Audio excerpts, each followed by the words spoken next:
अगर आप आने वाली दिनों में फ्लाइट से कहीं घूमने या किसी जरूरी काम से यात्रा करने की सोच रहे हैं तो ये खबर आपके लिए बहुत जरूरी है, क्योंकि देश की दो सबसे बड़ी एयरलाइंस इंडिगो और एयर इंडिया घरेलू उड़ानों में बड़ी कटौती करने जा रही हैं। अब सवाल ये है कि आखिर ऐसा क्यों हो रहा है? क्या हवाई टिकट और महंगे होने वाले हैं और इसका सीधा असर आम यात्रियों पर कितना पड़ेगा?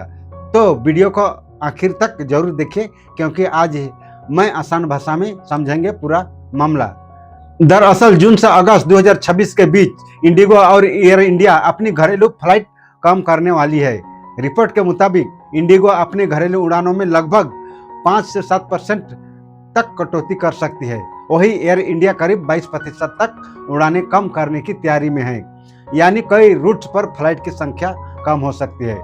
कुछ जगहों पर टिकट मिलना मुश्किल हो सकता है और किराया भी तेजी से बढ़ सकता है। आखिर एयरलाइंस ऐसा क्यों कर रहा है? दोस्तों, इसके पीछे सबसे बड़ा कारण है एटीएफ यानी एविएशन ट्रैवल फ्यूल की बढ़ती कीमतें। अब आसान भाषा में समझेंगे, जैसे बाइक या कार पेट्रोल के बिना नहीं चल सकती, वैसे ही हवाई जहाज एटीएफ के बिना नहीं उड़ सकता। और किसी भी एयरलाइंस के कुल खर्च का लगभग 25% हिस्सा सिर्फ ईंधन पर खर्च होता है। जब फ्यूल महंगा होता है तो एयरलाइंस का खर्च अचानक बहुत बढ़ जाता है। ऐसी स्थिति में कंपनी नुकसान से बचने के लिए उड़ानें कम करना शुरू कर देती है। मिडिल ईस्ट संकट का असर।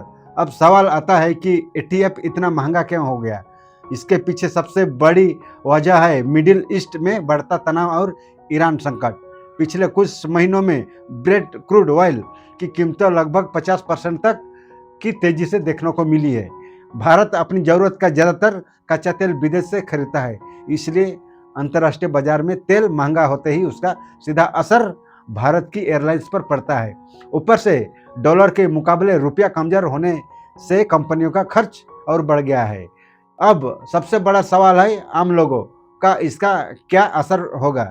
देखिए, अब फ्लाइट कम होंगी और यात्रियों की संख्या ज़्यादा होगी तो टिकट की कीमतें बढ़ना लगभग तय माना जा रहा है, यानी टिकट पहले से ज़्यादा महंगे हो सकते हैं।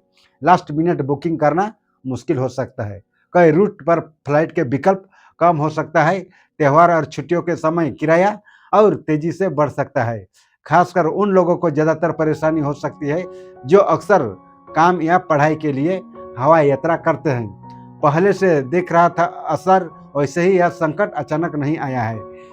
एविएशन डेटा फर्मों के मुताबिक मार्च और अप्रैल 2026 में ही देश की सबसे बड़ी एयरलाइंस के ऑपरेशन में गिरावट देखने को मिली थी। इंडिगो की उड़ानों में कई कमी आई थी। एयर इंडिया ने भी कई सेवाएं घटाई थी और एयर इंडिया एक्सप्रेस में तो सबसे ज़्यादा गिरावट दर्ज की गई थी, यानी कंपनियां पहले से ही दबाव में थी। फिलहाल एयरलाइंस का कहना है कि जैसे ही फ्यूल की कीमतें स्थिर होगी, उड़ानों को फिर से सामान्य किया जाएगा, लेकिन तब तक यात्रियों को महंगे टिकट और सीमित फ्लाइट का सामना करना पड़ सकता है। अगर आप जून से अगस्त के बीच कहीं यात्रा करने की सोच रहे हैं तो कोशिश करें कि टिकट पहले ही बुक कर लें, क्योंकि आने वाले समय में किराया और बढ़ सकता है। तो दोस्तों, बढ़ती एटीएफ की कीमतों और मिडिल ईस्ट संकट का असर अब सीधे भारत की हवाई यात्रा पर दिखने लगा है।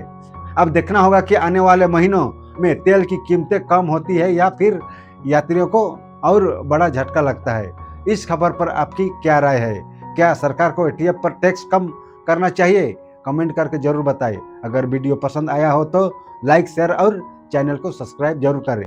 फिर किसी वीडियो में मिलेंगे, तब तक के लिए नमस्कार।